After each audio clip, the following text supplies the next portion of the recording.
যিসকল বন্ধু বান্ধৱী অসম পুলিচৰ কুকমেন বিভাগটোত এপ্লাই কৰিছিলা তেওঁলোকৰ বাবে এটা আজি বিশেষ গুৰুত্বপূৰ্ণ ভিডিঅ' আমি লৈ আহিছোঁ। এই ভিডিঅ'টো তোমালোক সকলোৱে জানিব পাৰিবা মানে কেনেধৰণৰ তোমালোকৰ ভাইভাত কুৱেশ্যন সোধা হ'ব, কেনেকুৱা পদ্ধতিত তোমালোকৰ সিলেকশ্যন হ'ব, এই সকলোবিলাক এই ভিডিঅ'ত তোমালোকে জানিব পাৰিবা। তো সকলোবিলাক জানিবলৈ ভিডিঅ'টো শেষলৈকে চাই থাকিবা।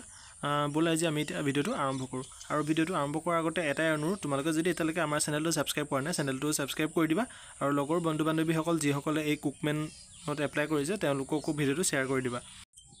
এতিয়া মেইন কথাটো হৈছে বহুতো বন্ধু বান্ধৱীয়ে হয়তো আগৰবাৰ কুকমেনত এপ্লাই কৰিছে, কিন্তু বহুতো বন্ধু বান্ধৱী এনেকুৱা হৈছে তেওঁলোকে একো বুজিয়ে পোৱা নাই মানে কি ধৰণত মানে তেওঁলোকৰ সিলেকশ্যন প্ৰক্ৰিয়াটো আৰম্ভ হ'ব।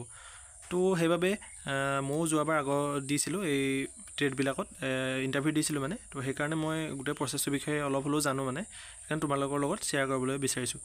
চ' প্ৰথমতে তোমালোকৰ এডমিট কাৰ্ড মুকলি হ'ব, অতি কম দিনৰ ভিতৰতে এডমিট কাৰ্ডবিলাক মুকলি হ'ব। যিহেতু অসম পুলিচৰ ইণ্টাৰভিউ ফিজিকেল হৈ আছে, ABUBৰ ফিজিকেল হৈ আছে, ফিজিকেল শেষ হোৱাৰ ঠিক পাছতেই মানে তোমালোকৰ এডমিট কাৰ্ডবিলাক 4th গ্ৰেডৰ মুকলি হ'ব।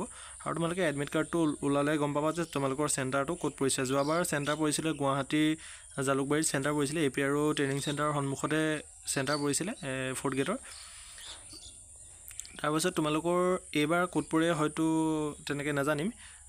তো এতিয়া মেইন কথাটো হৈছে তোমালোকৰ ভাইভাত মানে কি প্ৰচেছত ভাইভা তোমালোকৰ অনুষ্ঠিত হ'ব। প্ৰথমতে তোমালোকৰ ডকুমেণ্ট ভেৰিফিকেশ্যন কৰিব। ডকুমেণ্ট ভেৰিফিকেশ্যন কৰাৰ পিছত এটা বেছিক মেডিকেল টেষ্ট কৰিব, প্ৰিলিমিনাৰী এটা মেডিকেল টেষ্ট কৰিব। মেডিকেল টেষ্টত তোমালোকৰ বেলেগ একো নাচায়, তোমালোকৰ নখ নি চাব। তাৰপাছত তোমালোকৰ হাৰ্নিয়া আছে নেকি সেইটো তোমালোকৰ চেক কৰিব, তেওঁলোকে হাৰ্নিয়া চেক কৰিব। তাৰপাছত তোমালোকৰ আই টেষ্ট হ'ব। আই টেষ্ট হোৱাৰ পাছত তোমালোকে যেতিয়া এনেও মানে তাত এইটো যিটো বেছিক মেডিকেল কৰে সেইটো মেডিকেলত বিশেষ ল'ৰা ছোৱালীয়ে ফেইল নকৰে, প্ৰায়বিলাকে পাছ কৰে। কেতিয়াবা দুটা এটাই ফেইল কৰে, ল'ৰা ছোৱালীয়ে যদি হেভি মেজৰ প্ৰব্লেম থাকে তেতিয়া তেওঁলোকে ফেইল কৰে। তাৰপাছত তোমালোকৰ এখন ফিল্ডত নি তোমালোকক সকলোকে বহাই দিব। বহাই দিয়াৰ পাছত তোমালোকৰ ভাইভালে এজন এজনকৈ কেণ্ডিডেট মাতি থাকিব। আৰু তোমালোকে ভাইভাত প্ৰথমে গৈ তাত বহুকেইজন উচ্চপদস্থ বিষয়া বহি থাকিব, আৰু সেই উচ্চপদস্থ বিষয়াকেইজনে তোমালোকক কুৱেশ্যন সুধিব, নিজৰ ট্ৰেডটোৰ ওপৰত কুৱেশ্যন সুধিব। প্ৰথম তোমালোকে ট্ৰেড চাৰ্টিফিকেটখন ক'ৰ পৰা পালা, কিমান দিন কাম কৰিছিলে, কি কাম কৰিছিলে, সকলোবিলাক তোমালোকক সুধিব। এই সকলোখিনি সোধাৰ পাছত তোমালোকক হয়তো তাতে বহুখিনি মছলাজাতীয় সামগ্ৰী নহ'লে বা তোমালোকৰ ৰুটি বেলনা থৈ দিব পাৰে।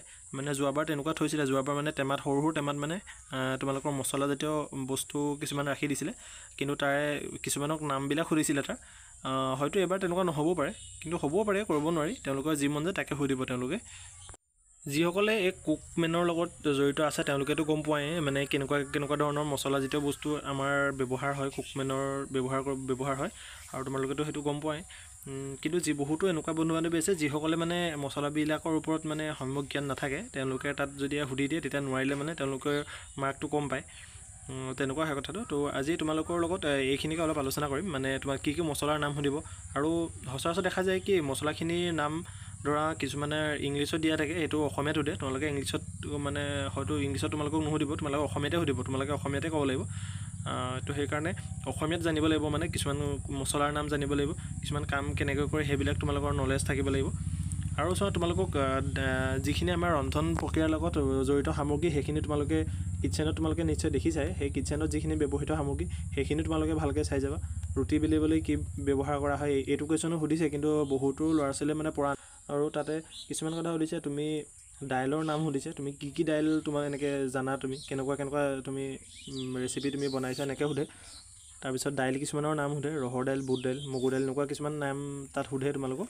আৰু তাতে তেনেকৈ বাতিত মানে থৈ দিয়ে, সৰু সৰু বাতিত মানে থৈ দিয়ে, এইটো কি নামটো এনেকৈ সুধি দিয়ে তেনেকৈ। তাৰপিছত তোমালোকৰ সুধিব তোমালোকৰ সেই মছলাখিনিৰ নাম, বিশেষকৈ মানে দাইল আৰু মছলা এইখিনি নামেই তোমালোকক প্ৰায় সোধে। আৰু কিছুমান কেতিয়াবা চব্জিৰ নামো তেওঁলোকে সুধি দিয়ে, এনেকৈ চব্জিৰ ফটো দেখাই পেলাই তেওঁলোকে নাম সোধে, এই চব্জিৰ নাম কি জানানে, তুমি ব্যৱহাৰ কৰিছেনে চব্জিটো, তেনেকৈ তেওঁলোকে সুধিব পাৰে। আৰু ধৰা তাত তোমালোকৰ বৰ বিশেষ চাইনিজ খানা বনাব নালাগে, তাত মানে যিটো আমাৰ থলুৱা সেই বস্তুখিনি তোমালোকে বনাব পাৰিব লাগে। ধৰা চিকেনটো তোমালোকে বনাব পাৰিব লাগিব।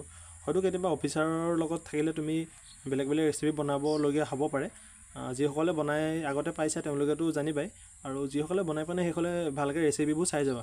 যিকেইটা আমাৰ বেছিক ৰেচিপি আছে সেই ৰেচিপিকেইটা তোমালোকে চাই যাবা। হয়তো তোমালোকক ৰন্ধন প্ৰণালীৰ বিষয়ে সুধি দিব পাৰে, আগৰবাৰ তেনেকৈ ৰন্ধন প্ৰণালীৰ বিষয়ে মানে সুধিছে। তুমি মাংস বনালে তুমি তেলৰ অলপ পিছত তুমি পিঁয়াজ দিবা নে মাংস বনাওঁতে তুমি পিঁয়াজ দিবা মানে তেনেকুৱা কিছুমান কথা সুধিছে মানে সেইটো কাৰণে তোমালোকে ৰেচিপিবিলাকো ভালকৈ চাই যাবা এতিয়া আহিছোঁ আমি কেইটামান মানে আমাৰ যিকেইটা একদম সৰ্বসাধাৰণ ব্যৱহাৰ হয় মছলাজাতীয় বস্তু সেই মছলাজাতীয় বস্তুকেইটাক আমি তোমালোকক দেখাই দিম প্ৰথম মছলাটো আছে তোমালোকৰ জিৰা গুড়ি ইয়াতে কামিন বুলি কোৱা হয় ইংলিছত তোমালোকে অসমীয়া নামটো জানিব লাগিব ইয়াৰ ভালকৈ তাৰ পাছৰ মছলাটো হৈছে মেথিগুটি যেটো সকলোৱে চিনি পাওঁই এটো তেওঁলোকে সুধিব পাৰে তাৰ পাছৰটো হৈছে হিং বুলি কোৱা হয় এই হিংটোতো তোমালোকে বহুতে চিনি নোপোৱা এটোৰ ব্যৱহাৰটো তোমালোকে ইউটিউবতে সাৰ্চ কৰিলে তোমালোকে পাই যাবা তাৰ পাছৰ মছলাটো হৈছে ডালচেনি এই ডালচেনিটো মাংসত ব্যৱহাৰ কৰা হয় বিভিন্ন ধৰণৰ তৰকাৰীটো ব্যৱহাৰ কৰা হয় ইয়াৰ ব্যৱহাৰটো তোমালোকে চাই লবা এক্সট্ৰাকৈ তাৰ পাছৰটো হৈছে লংটো মছলাজাতীয় বস্তু ইয়াকো বিভিন্ন ধৰণৰ ৰন্ধন প্ৰণালীত ব্যৱহাৰ কৰা হয়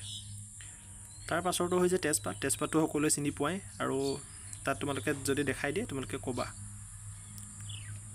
তাৰ পাছৰটো হৈছে জায়ফলৰ গুড়িটো আমাৰ মছলাজাতীয় বস্তু হিচাপে ব্যৱহাৰ কৰা হয় তাৰ পাছৰটো হৈছে সৰিয়হটো তোমালোকে জানাই সৰিয়হৰ পৰা তেল বনোৱা হয় এইটো কোৱেশ্যনো তেওঁলোকে সোধে সৰিয়হৰ তেল তোমালোকে চিনি পোৱা নে এনেকৈ তেওঁলোকে কোৱেশ্যন সোধে তাৰ পাছৰটো হৈছে জালুকটো তোমালোকে মাংসত বনাবলৈ নহ'লে বা বিভিন্ন ধৰণৰ তৰকাৰী জালুকীয়া বনাবলৈ ব্যৱহাৰ কৰা হয় তোমালোকে ক'বা কি কাৰণে জালুক ব্যৱহাৰ কৰা হয় সুধিব পাৰে তাৰ পাছৰটো হৈছে ইলাচি এইটো সুগন্ধিযুক্ত মছলা এই ব্যৱহাৰ কৰা হয় মাংস বনাবলৈ ব্যৱহাৰ কৰা হয় তাৰ পাছৰটো হৈছে শিকাকাইটো এটা মছলাৰ ৰূপতে পায় মানে এইটো এজোপা গছজোপাৰ মছলাৰ ৰূপত পায় এইটো ব্যৱহাৰ কৰা হয় মাংস বনাবলৈ তাৰপিছত জনি গুটিটো ব্যৱহাৰ কৰা হয় বিভিন্ন ধৰণৰ ৰন্ধন প্ৰণালীত এই বস্তুটো ব্যৱহাৰ কৰা হয় তোমালোকক এতিয়া মই যিবোৰ মছলা দেখাই আছোঁ এই মছলাবোৰ আমাৰ ৰন্ধন প্ৰণালীতে ব্যৱহাৰ কৰা হয় কুকমেনে ব্যৱহাৰ কৰে সচৰাচৰ তোমালোকে এই মছলাখিনি বিষয়ে যদি ভালকৈ জানিব বিচাৰা তেতিয়া তোমালোকে স্ক্ৰীনশ্বট মাৰি ল'ব পাৰা স্ক্ৰীনশ্বট মাৰি তোমালোকে ইউটিউবত নহ'লে গুগলত চাৰ্চ কৰিবা এই মছলাখিনি ক'ত কেনেকৈ ব্যৱহাৰ কৰা হয় গোটেইখিনি তোমালোকে চাই ল'ব পাৰিবা যেহেতু এটা ভিডিঅ'ত গোটেইখিনি মছলাৰ বিষয়ে কোৱাটো সম্ভৱ নহ'ব যথেষ্ট দীঘলীয়া হ'ব ভিডিঅ'টো সেইকাৰণে তোমালোকক যদি প্ৰয়োজন হয় মছলাটো ক'ত কেনেকৈ ব্যৱহাৰ হয় কমেণ্ট কৰি জনাবা সকলো মছলাৰ বিষয়ে মই ছেপাৰেটকৈ ভিডিঅ' বনাই দিম ক'ত কেনেকৈ ব্যৱহাৰ কৰা হয় আৰু ৰেচিপি বিষয়ে যদি জানিব বিচাৰা কেনেকৈ বনায় তেতিয়া আমি ভিডিঅ' তোমালোকক প্ৰভাইড কৰিম তোমালোকে কমেণ্টত খালি জনাবা তো আজিলৈ ইমানতে সামৰিছোঁ নেক্সট ভিডিঅ' তোমালোকক কিহৰ ওপৰত লাগে আমাক কমেণ্ট কৰি জনাবা তোমালোকক জনাবলৈ আমি চেষ্টা কৰিম আৰু সকলোকে অনুৰোধ তোমালোকে আমাৰ চেনেলটো ছাবস্ক্ৰাইব কৰি ল'বা ৰেগুলাৰ জব আপডেট পাবলৈ আৰু এনেধৰণৰ পোষ্টবিলাকৰ বিষয়ে সবিশেষ জানিবলৈ আমাৰ চেনেলটো ছাবস্ক্ৰাইব কৰি ল'বা আৰু লাইক কমেণ্ট শ্বেয়াৰ কৰিবলৈ নাপাহৰিবা ধন্যবাদ